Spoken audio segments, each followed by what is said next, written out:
Welcome back to commerce room students. This is Priya here educator. Law of demand के determinants के ऊपर बात करने वाले हैं हम।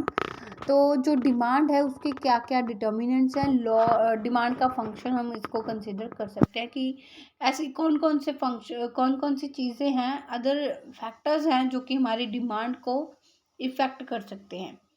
तो demand of a consumer for a particular commodity at any given time is determined by the following factors. तो वो कौन कौन से फैक्टर्स हो सकते हैं, वो ये हैं। Prices prices of the commodity बहुत ज़्यादा इफेक्ट करता है। अगर चीज़ का प्राइस है जो वो ज़्यादा है और मेरी इतनी इनकम नहीं है मान लो, तो मैं वो चीज़ नहीं लूँगी। तो जो चीज़ मुझे खरीदनी है उसका प्राइस बहुत बड़ा रोल प्ले करता है, सारा का सारा रोल ही उसका होता है। नीड का तो है ही है कि मुझे ज़रूरत है, बाकी इनकम का भी है कि मेरी इनकम अगर नहीं है तो फिर मैं वो चीज़ नहीं लूँगी। अगर इनकम है भी लेकिन वो प्राइसेस बहुत ज़्यादा है, मुझे लगता है कि इतने नहीं होने चाहिए, तो वो भी मैं नहीं लूँगी। तो जो चीज़ लेनी है उसका खुद का प्राइस, उसके साथ रिलेटेड गुड्स का प्राइस, इनकम क्या है कंज्यूमर की, ये बहुत ज़्यादा रोल प्ले करती है। टेस्ट एंड प्रेफरेंस, एक्सपेक्टेशंस क्या है मार्केट में, देन साइज क्या है पॉपुलेशन का, and then distribution of income. ये सारे फैक्टर्स हैं जो हमने वन बाय वन डिस्कस करने हैं। तो डिमांड क्या है, फंक्शन है। Demand is the function of market. Demand function में भी एक्सप्रेस, ये मार्केट डिमांड की बात कर रहे हैं जहाँ पर हम सारे लोगों के ग्रुप की, एग्रीगेट की बात करते हैं। तो सबसे पहले price of the commodity. Ordinarily the demand for a good is governed bye it's prices, other determinants remaining constant. अगर हम बाकी चीज़ों को कांस्टेंट भी रखते हैं तो जो प्राइस है वो बहुत बड़ा रोल प्ले करता है। अगर प्राइसेस इंक्रीज हो जाते हैं, चेंज हो जाते हैं, अगर डिक्रीज भी होते हैं तो भी वो डिमांड को इफेक्ट करेंगे ही करेंगे। नॉर्मली अगर प्राइसेस है जो वो अगर राइज करते हैं तो डिमांड कम हो जाती है। और क्योंकि डिमांड क्यों कम हो रही है, क्योंकि हमने बाकी फैक्टर्स जिसमें इनकम भी बंदे की आ जाती है। अब अगर इनकम ही नहीं बढ़ रही है, इनकम उतने पैसों में उसने सारे खर्चे पूरे करने हैं, तो वो अपनी पर्टिकुलर प्रोडक्ट के लिए डिमांड को क्या कर देगा, कम कर देगा। और अगर प्राइसेस फॉल करते हैं तो हो सकता है कि पर्टिकुलर प्रोडक्ट की डिमांड है जो वो इंक्रीज हो जाए। ओके, देखो एक सेकेंड।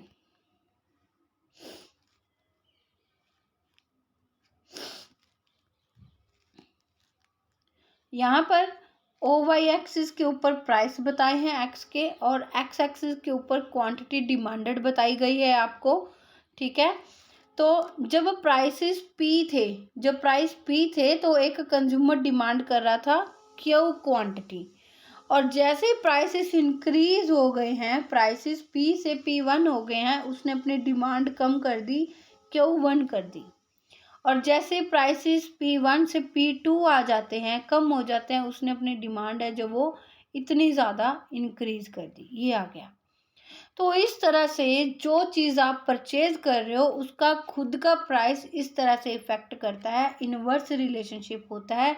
इंक्रीज होने पे, प्राइस के इंक्रीज होने पे डिमांड डिक्रीज हो जाती है, और डिक्रीज होने पे प्राइस, प्रोडक्ट की डिमांड इंक्रीज हो जाती है। नेक्स्ट आ जाता है price of a related good. Related goods साथ की जो चीज़ें हैं उसका प्राइस भी बहुत ज़्यादा इंपॉर्टेंट रोल प्ले करता है।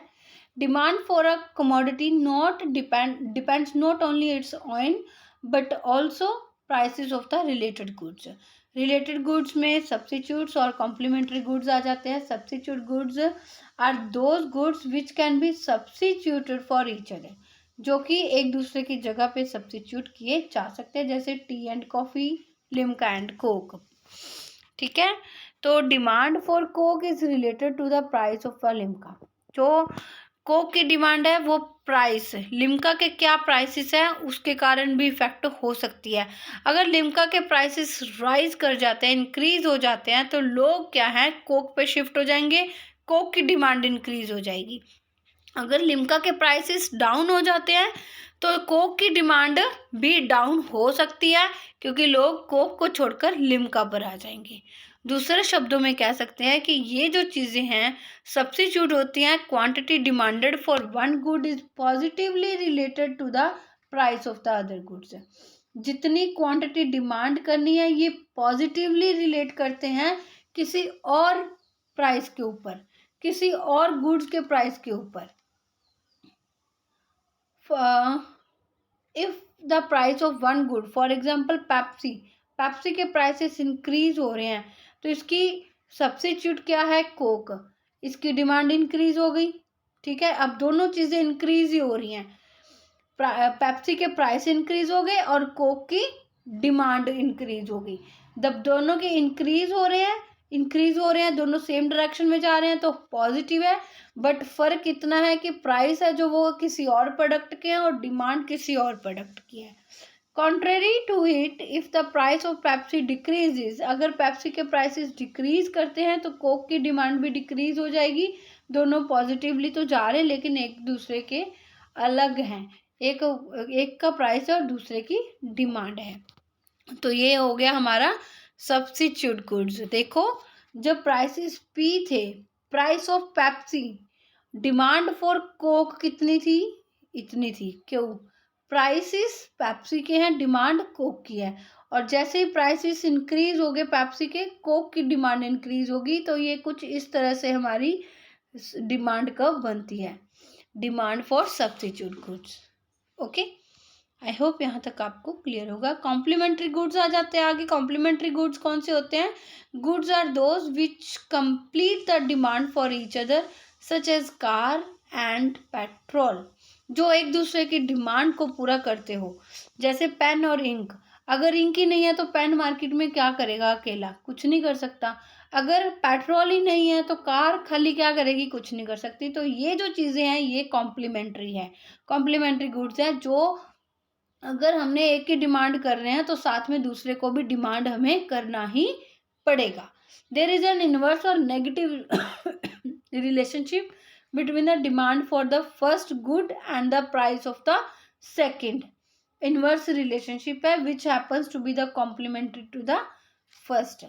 देखते हैं, increase in the prices of pens, pen के प्राइसेस में अगर इंक्रीज होता है तो डिमांड है जो वो इंक की डाउन चली जाएगी। इनवर्स रिलेशन हो गया, प्राइस ऑफ पेन क्या कर रहे हैं, इंक्रीज कर रहे हैं, तो उसके ऑपोजिट डिमांड फॉर इंक क्या हो जाएगी, डाउन हो जाएगी, डिमांड फॉर इंक।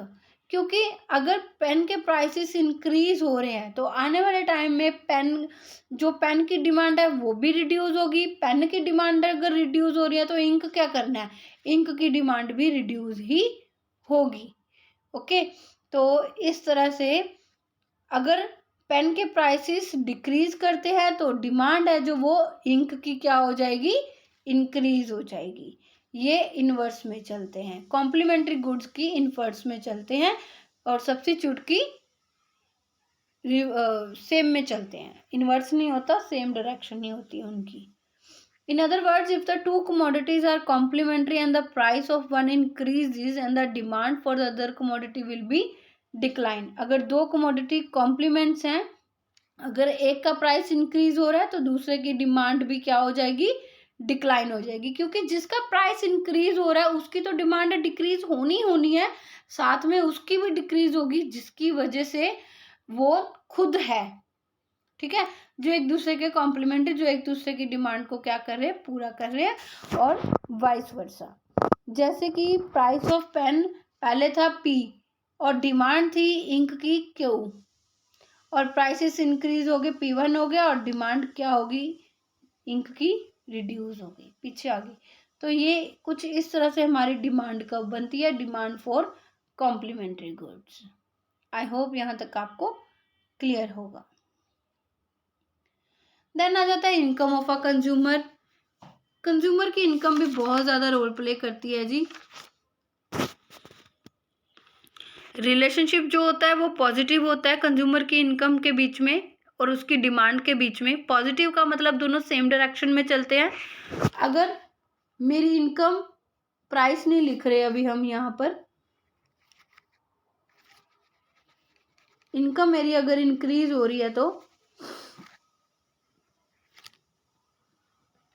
इनकम मेरी इंक्रीज हो रही है तो डिमांड भी क्या होगी, इंक्रीज होगी गुड्स के लिए। अगर मेरी इनकम डिक्रीज हो रही है तो डिमांड भी क्या होगी, मेरी डिक्रीज होगी। पैसे ज़्यादा आएंगे तो ज़्यादा खर्चा करेंगे, पैसे कम होंगे तो कम खर्चा करेंगे, सिंपल सी बात है। Increase in income would cause an increase in the demand and the economics therefore call such goods as normal goods. ये नॉर्मल गुड्स की बात कर रहे हैं, कोई सुपीरियर नहीं है, कोई इन्फीरियर नहीं है, ठीक है। सिंपल से गुड्स की बात कर रहे हैं, वेबलेंट गुड्स वगैरह कुछ नहीं है, नॉर्मल गुड्स की बात कर रहे हैं। नॉर्मल गुड कौन सी होती है, is a good for which N increase in consumers income result increase in the demand. अगर कंज्यूमर की इनकम इंक्रीज हो रही है तो साथ में उसकी डिमांड भी इंक्रीज हो रही है। And therefore there are some goods which are called inferior goods. कुछ गुड्स ऐसे होती है जो कि इन्फीरियर गुड्स होती हैं। इन्फीरियर गुड्स वो होती हैं जिसके लिए कंज्यूमर की इनकम बढ़ने के कारण उसकी जो डिमांड है वो डिक्रीज हो जाती है। फॉर एग्जांपल देसी घी एंड डालडा घी। पहले एक कंज्यूमर डालडा घी यूज़ कर रहा था घर में, जैसे ही उसकी इनकम इंक्रीज होगी तो उसने डालडा को छोड़ दिया। डालडा और देसी के कंपैरिजन जो देसी घी है वो सुपीरियर है और डालडा घी इन्फीरियर है, तो उसने इन्फीरियर की डिमांड को क्या कर दिया, डिक्रीज कर दिया, और देसी घी की डिमांड को क्या कर दिया, इंक्रीज कर दिया। तो ये इन्फीरियर गुड्स होती हैं। नॉर्मल गुड्स जिसकी इनकम बढ़ने से सिंपल सी वो भी बढ़ जाती है, क्या बढ़ जाती है, डिमांड बढ़ जाती है। जैसे फ्रूट्स हो गया, एप्पल वगैरह, एप्पल बनाना, कुछ भी, अगर कीवी वगैरह हो गया, अगर उसकी इनकम बढ़ रही है तो वो ज़्यादा खाएंगे दिन में। मिल्क हो गया तो वो ज़्यादा पियेंगे, इतना भी ज़्यादा नहीं पीना, मतलब उसको मैनी पर्पज़ के लिए यूज़ किया जा सकता है। ज़्यादा दूध ले सकते हैं, पीने के काम भी आ सके, कर्ड भी बन सके, अगर इनकम इंक्रीज हो रही है तो। ये नॉर्मल गुड्स हो गई। तो relationship between the income of a consumer and the demand for a commodity, इसको तीन में हम डिस्कस कर रहे हैं। Normal goods, inferior goods and necessaries of life and inexpensive goods. Life की जरूरी चीज़ें और इनएक्सपेंसिव सस्ती चीज़ें हैं, ज़्यादा महंगी नहीं, जैसे सॉल्ट हो गया जरूरी है, और मैच बॉक्स हो गया सस्ती है, महंगी नहीं है, तो उस केस में क्या डिमांड रहती है। नॉर्मल गुड्स, ये पॉजिटिव रिलेशन है, अपवर्ड ही जाएगा। पॉजिटिव रिलेशन दोनों सेम डायरेक्शन में जाते हैं। पहले जो इनकम थी वो वाई थी और वो डिमांड कर रहे थे क्यू लेवल पे। अब उसकी जो इनकम है वो इंक्रीज हो चुकी है और वो डिमांड क्या हो कर रहा है, इंक्रीज कर रहा है। तो ये होगी उसकी नॉर्मल गुड्स। इसकी जो स्लोप है वो अपवर्ड ही रहेगा, ठीक है। Normal goods are those goods are demand for which tends to increase following increase in the consumer's income and tends to decrease following decrease in his income. Positive relation है दोनों में, ठीक है, समझा दिया है, दोनों सेम डायरेक्शन में चलते हैं। डी है जो वो अपवर्ड स्लोविंग है, इंडिकेट करता है दोनों के बीच में, इनकम और क्वांटिटी डिमांडेड के बीच में पॉजिटिव रिलेशन है।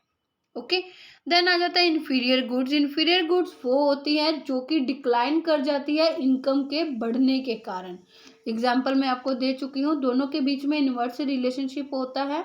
इन्वर्स का रिलेशन का मतलब क्या होता है, अगर इनकम बढ़ रही है तो उसकी जो डिमांड है वो कम हो जाएगी, देसी घी एंड डालडा घी। तो जब इनकम वाई लेवल पे थी तो वो डिमांड कर रहे थे क्यों। अब ये नहीं कि उन्होंने पूरी तरह से ही छोड़ दिया और वो सारा का सारा देसी पे शिफ्ट हो गए, लेकिन उन्होंने डिमांड कम कर दी है। इनकम इंक्रीज होगी तो उन्होंने डिमांड कम कर दी इन्फीरियर गुड्स की। तो कुछ इस तरह से हमारी इन्फीरियर गुड्स की कर्व बनती है, बैक को शिफ्ट हो रही, बैक को जा रही है। ये क्या कह रहे हैं, because the rise in his income the consumer tends to shift from inferior to superior goods, the demand curve negatively sloped in the case of inferior goods.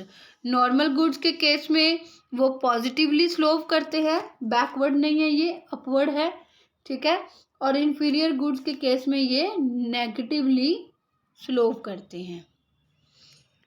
Next आ जाता है necessaries of life and inexpensive goods. One may also study the relationship between the income of the consumer and his demand for the necessary of life and inexpensive goods. Oh God.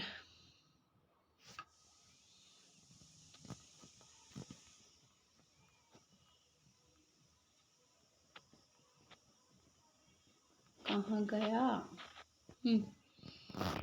In case of such goods as salt and matchbox, for example, the demand remains almost constant irrespective of the level of income. अब जितनी ज़रूरत है salt की उतना ही salt खाएंगे ना, चाहे income कम हो चाहे ज़्यादा हो. अब ये चीज़ तो नहीं कंसिडर कर सकते ना कि इनकम बढ़ गई तो सॉल्ट की डिमांड भी बढ़ जाए. ऐसा कुछ नहीं होता, ऐसा नहीं हो सकता है. तो लेवल चाहे जो भी हो, इनकी डिमांड सेम रहती है. थोड़ा बहुत चेंज सा हो सकता है लेकिन ऑलमोस्ट सेम रही रहता है. जैसे पहले लेवल वाई था इनकम का, तो उनकी डिमांड क्यू थी. ठीक है, लेवल इंक्रीज हो गया तो डिमांड कांस्टेंट ही है, वही है. थोड़ी सी इंक्रीज हो सकती है अगर हम सॉल्ट और मैच बॉक्स को ध्यान में ना रखें. तो यहाँ पर सस्ती चीज़ों की जगह कुछ और भी माइंड में रख के चल सकते हैं कि डिमांड इतनी थोड़ी बढ़ा देंगे, ज़्यादा नहीं बढ़ाएंगे, थोड़ा सा चेंज करेंगे लेकिन इतना नहीं करेंगे, वो फिर कांस्टेंट ही हो जाएगी. जितनी ज़रूरत है उतना ही लेंगे.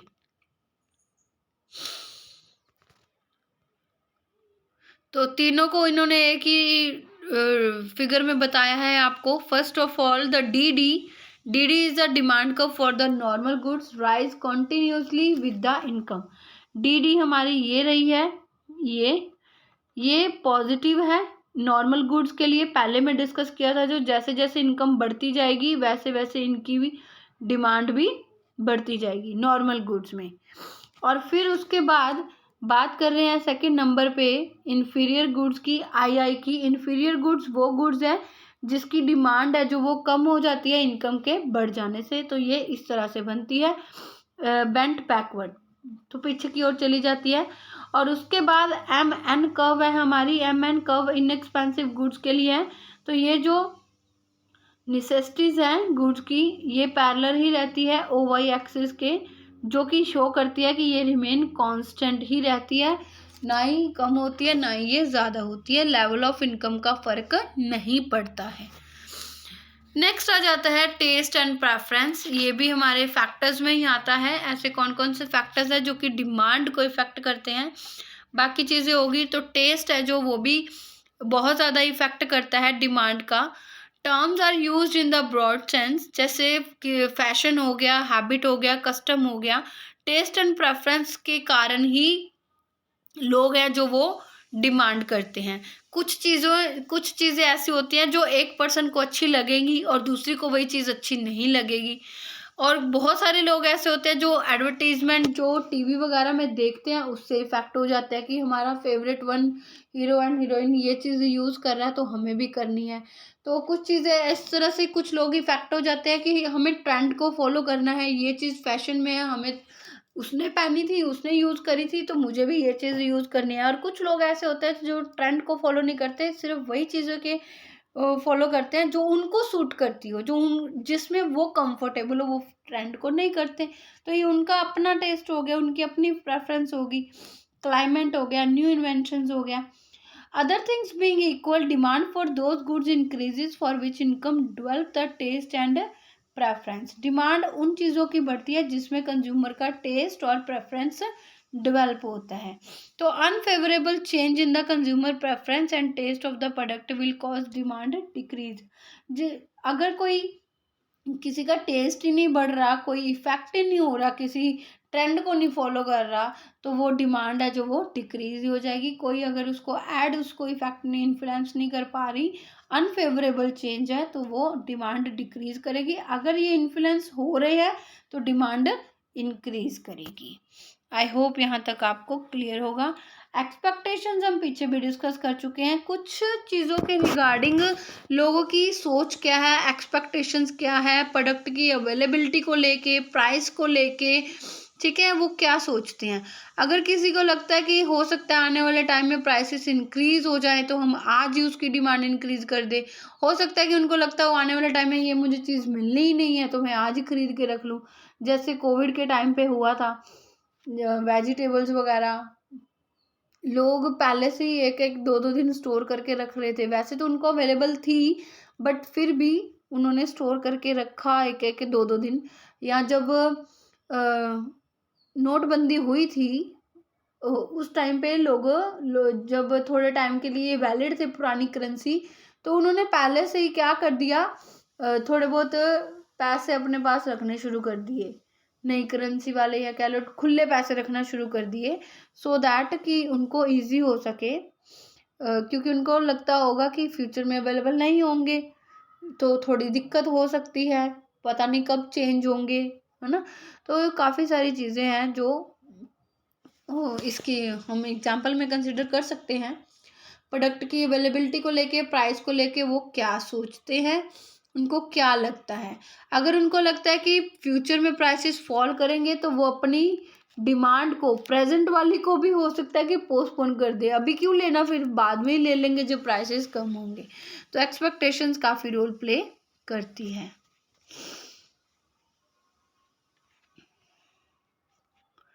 नेक्स्ट आ जाता है हमारे पास एक्सपेक्टेशंस के बाद size and composition of population. Market demand is influenced by change in the size and composition of population. Increase in population leads to more demand of all types of goods and decrease in population means less demand for them. लोगों के लिए तो चीज़ें बनानी है, लोगों ने ही demand करनी है, अगर लोग ही नहीं होंगे तो डिमांड कौन करेगा।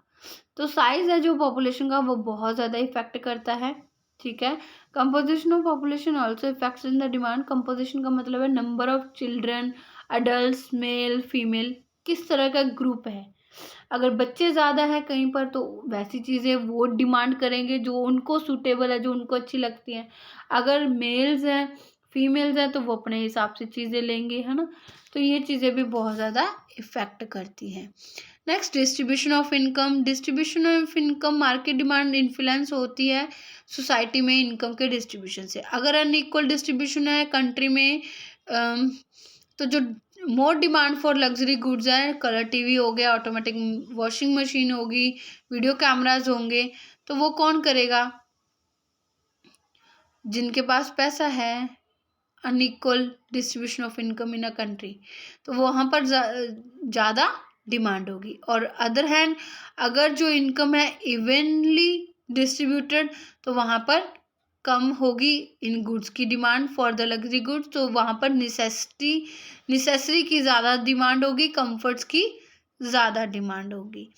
तो ये सारे फैक्टर्स हैं जो हमारी डिमांड को क्या करते हैं, इफ़ेक्ट करते हैं, ठीक है।